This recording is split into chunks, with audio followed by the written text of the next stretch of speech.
प्यारे तुलबा व तालिबात, अस्सलामु अलैकुम वरहमतुल्लाहि वबरकातुहू। उम्मीद है आप सब खैरियत से होंगे। और आज हम हमारा सबक नंबर 3 धाते और अधाते इसका आखिरी हिस्सा पढ़ने जा रहे हैं। और आज इस लेसन के अंदर हम लोग जो हमारा एक टॉपिक छूट गया था वो पढ़ेंगे और पूरा लेसन थोड़ा सा रिवाइज़ कर लेंगे। देखते हैं आगे कि मैंने आप लोगों को जैसे कल समझाया था कि धातों की खुसूसियात क्या है। एक बात कह दूँ कि इम्तिहान में सबसे अहम टॉपिक है धातों की खुसूसियात। दोनों खुसूसियात, धातों की तबई खुसूसियात, धातों की कीमियावी खुसूसियात। धातुओं भौतिक गुणधर्मों અને धातुओं रासायनिक गुणधर्मों, ये 3 मार्क के लिए पूछता ही है। तो इस चीज़ को बहुत अच्छे से याद रखेंगे, इसीलिए मैं हर स्लाइड में बार बार इस चीज़ को रिवाइज़ करती हूँ ताकि आपके जहन नशीन हो जाए सारी बातें। धातों की तबई खुसूसियात के अंदर मैंने बताया था कि धातें चमकदार होती है और अपनी एक ख़ास चमक रखती है।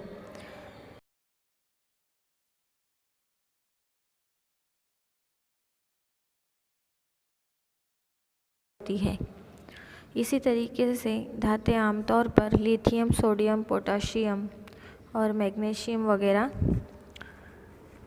जो है तमाम धातें हैं। और कुछ धातें नरम होती है जिसे चाकू से काटा जा सकता है, जिसमें लिथियम, सोडियम और पोटाशियम, ये धातें मुलायम धातें हैं जिससे बाआसानी चाकू से काटा जा सकता है।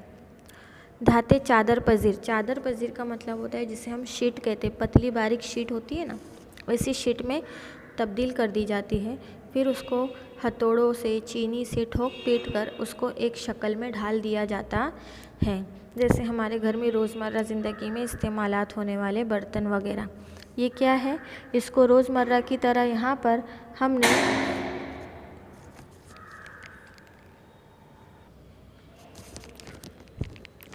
तो उसे रोज़मर्रा ज़िंदगी में जो हम बर्तन इस्तेमाल करते हैं वो बर्तन वगैरह जो देखते हैं हम अलग अलग शक्ल के होते हैं। तो ऐसे ही धातों की चादर पजीरी करके उन्हें ठोक पीट कर जो है एक खुसूसियात उनकी शक्लों में ढाल दिया जाता है। इसके अलावा धातों के पतले तार भी बनाए जा सकते हैं जिसे तार पजीरी कहते हैं। उसके बाद एक अहम पॉइंट कि धातें जो है वो बिजली की यानी हरारत की बहुत अच्छी मौसिल होती है, उसमें से बआसानी बिजली को गुजारा जा सकता है। जिससे कि चांदी बिजली की बेहतर मौसिल है, तांबा एक बहुत अच्छा बिजली का मौसिल है, यानी चांदी और तांबा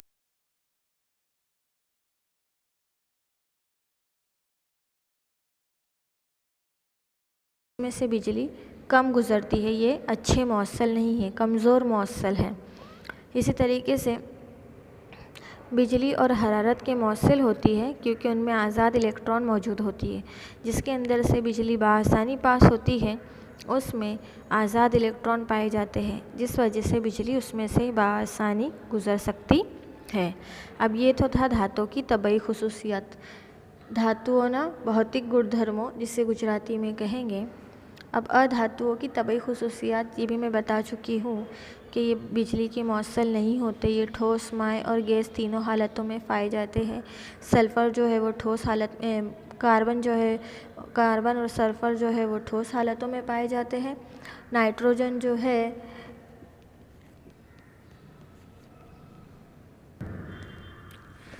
धातुओं की तरह उनमें कोई चमक नहीं होती और उनकी कसाफत जो है वो कम होती है, ये बहुत हल्के होते हैं। ग्रेफाइट के अलावा तमाम जो जितनी भी अधातें हैं वो हरारत यानी बिजली की मौसल नहीं होती है। इनकी वर्क पजीरी भी नहीं होती, ना ही इनकी तार पजीरी होती है। ये चीज़ें जी थी जो मैंने आपको समझाई, क्योंकि ये 3 मार्क में या कभी कभी 4 मार्क में सवाल आता है कि धातुओं અને अधातुओं भौतिक गुणधर्मों जણાવો।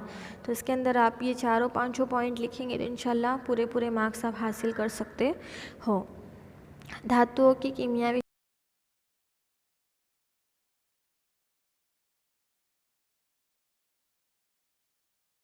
अमल में लाते हैं तो उनकी जो असल हालत है वो तब्दील हो जाती है और वो कोई दूसरी हालत में आ जाते हैं।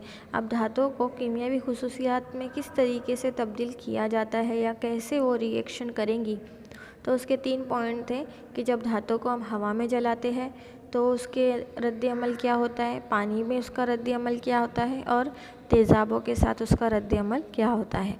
तो हमने जाना था कि जब धातें तेज़ाबों के साथ हवा के साथ रद्द अमल यानी कीमियावी तामुल करेंगी तो वो धाती ऑक्साइड बनाती है, यानी उसके अंदर ऑक्सीजन शामिल हो जाता है जिसकी वजह से धातु का ऑक्साइड बन जाता है और वो ऑक्साइड असास होता है।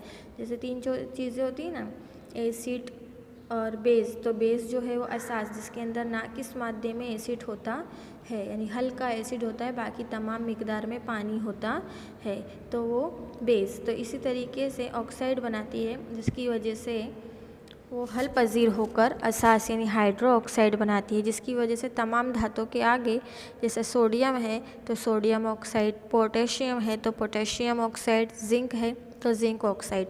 तो इस तरीके से जब ये हवा के साथ तामुल में आती है तो ये अपने अंदर जो तब्दीली लाती है तो वो अपने अंदर ऑक्सीजन को शामिल कर लेती है, जिसकी वजह से तमाम धातुओं के आगे ऑक्साइड लग जाता है। इसी तरीके से जब ये ऑक्साइड पानी में घुल जाता है और घुल कर असास बनाता है तो उसके आगे ऑक्साइड आ जाता है। तो जैसे कि पानी का मादा उसमें शामिल हो रहा है तो पानी के लिए सोडियम हाइड्रो ऑक्साइड, अब हाइड्रो क्या है, हाइड्रोजन पानी है और ऑक्साइड क्या है, ऑक्सीजन है। तो सोडियम हाइड्रो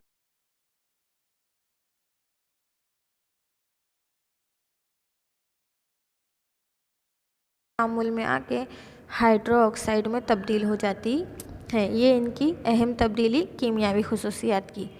अब इसी तरीके से जब उनको एसिड के साथ तामुल में लाया जाता है तेज़ाबों के साथ तो हाइड्रोजन गैस जो है वो बाहर निकल जाती है, वो खारिज कर देते हैं और पानी अलग मादे में आ जाता है। तो मैग्नीशियम क्लोराइड है तो मैग्नीशियम क्लोराइड अकेला रह जाएगा और उसके अंदर से हाइड्रोजन जो है वो खारिज हो जाएगा।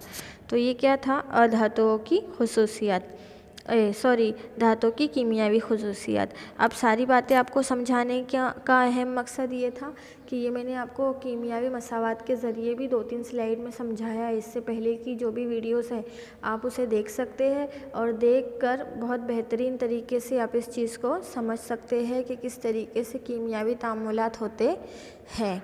अब आयनी मुरक्कबात की खुसूसियात। अब आयनी मुरक्कबात की खुसूसियात क्या है इसके अंदर कि आयनी मुरक्कबात जो होते हैं वो ठोस होते हैं और कभी कभी मस्बित और मनफी आयनों के दरमियान ये क़ुव्वत कशिश पैदा करते हैं। जैसे कि इलेक्ट्रॉन और प्रोटॉन एक मदार के अंदर रहते हैं और जब उनके अंदर कोई दूसरा शामिल होता है तो वो इलेक्ट्रॉन और प्रोटॉन अपनी मदारों से हटकर इलेक्ट्रॉन और प्रोटॉन का लेन देन करते हैं। तो लेन देन करने की वजह से क्या होता है, जैसे कीमियावी तामुल हो रहा है तो ऐसे ही वहाँ पर जो है क़ुव्वत कशिश का अमल होता है और क़ुव्वत कशिश का अमल होने की वजह से क्या होता है, वो और ज़्यादा सख्त आयनी मुरक्कबात बन जाते हैं। लेकिन ऐसे होते हैं कि हम उन्हें टुकड़ों में काट सकते हैं। ये सब धातुओं के अंदर मौजूद होते हैं।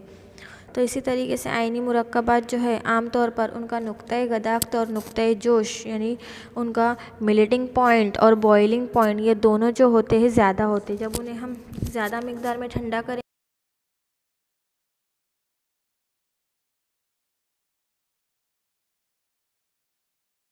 मज़बूत आयनी बंदिश बनाते यानी जोड़ने वाली बंदिश बनाते हैं। उन्हें तोड़ने के लिए हमें हरारती तवानाई की ज़रूरत पड़ती है। बहुत ज़्यादा हरारत पर हम उन्हें गर्म करते हैं तो उसके बाद वो अपनी आयनी बंदिश को तोड़ते हैं। आयनी मुरक्कबात आमतौर पर पानी में भी हल पजीर होते हैं क्योंकि उनमें नामियाती जैसे मिट्टी का तेल, पेट्रोल वगैरह शामिल होते गैर हलपजीर होते हैं, इनमें हलपजीर नहीं होते।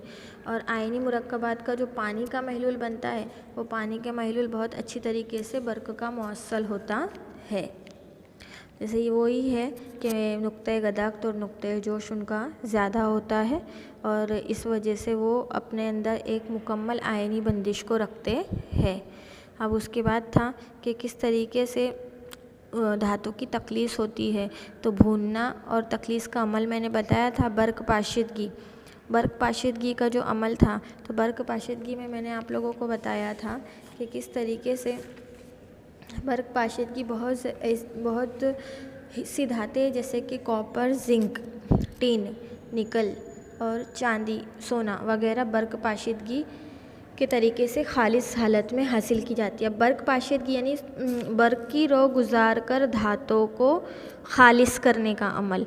क्या करना? बर्की रो के ज़रिए धातों को खालिस करने का अमल। अब कौन सी धातें ऐसी है जो बर्क पाशीदगी से बिल्कुल खालिस आ जाती है? इनकी असल जो ज़मीन में से दस्तयाब हुई है तो कच धात हासिल हुई है, लेकिन उस कच धात को प्योर करना है, बिल्कुल खालिस करना है, तो इसके लिए अलग अलग तरीके धातों को हासिल करने के अपनाए जाते हैं। तो उसमें बर्क पाशीदगी का एक तरीका है जिससे हम जिंक को, कॉपर को, टिन, निकल, सिल्वर,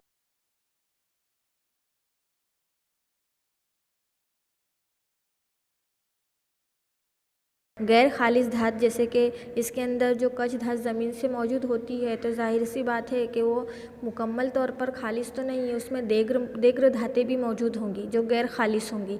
तो ऐसे ही बर्क पाशीदगी के ज़रिए गैर खालिस धात जो है वो एनोड पर जमा की जाती है और खालिस धातें जो है वो कैथोड पर जमा की जाती है, वो महलूल के ज़रिए अलग कर दी जाती है।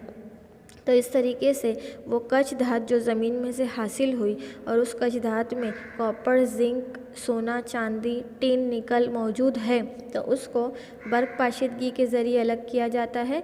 और जो गैर खालिस यानी इसके अंदर जो नामियाती मादे दूसरे मौजूद है, सोना चांदी के अलावा जो कच धात के दूसरे मादे हैं, तो दो पट्टियाँ एनोड और कैथोड के ज़रिए उसके अंदर बर्की सेल से उनको जोड़ा जाता है जो नमक का महलूल से भरा होता है। यानी एक जार होता है जो नमक के महलूल से इस तरीके से भरा होता है और ये एनोड और ये कैथोड दो ऐसी सेल्स जोड़े जाते हैं और नीचे नमक का जार रहता है।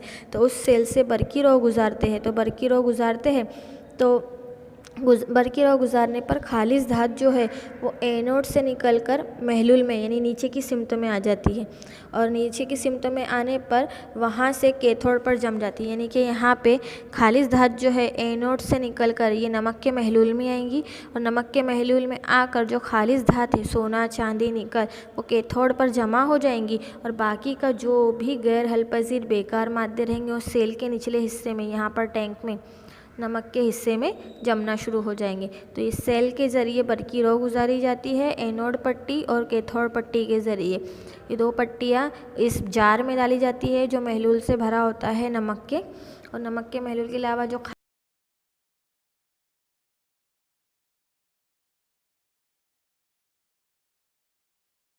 इस धात किसको कर रहे हैं हम? सोना, चांदी, टीन, निकल, ये धातें यहाँ जमा हो जाती है और उसमें का जो कचरा और फजूल अशिया मादे रहते हैं वो यहाँ पर जमना शुरू हो जाते हैं। तो इस तरीके से ये बर्क पाशीदगी के ज़रिए धातों को अलग किया जाता है।